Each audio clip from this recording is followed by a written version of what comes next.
prijateljev s krivičnim mamom, da vas sprejmejo v večne šatore po premini.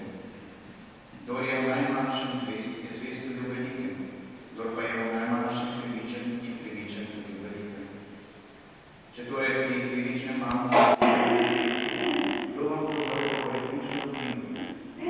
In če pri tujem niste bili zvesti, kdo vam bo dal to, kar je vaše?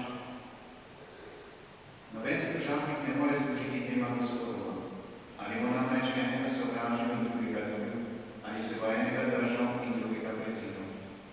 Ne morete služiti Bogu in mamu. Slišali so pa vse to tudi farizeji, ki so bili denarja lahni in so ga zaslepovali.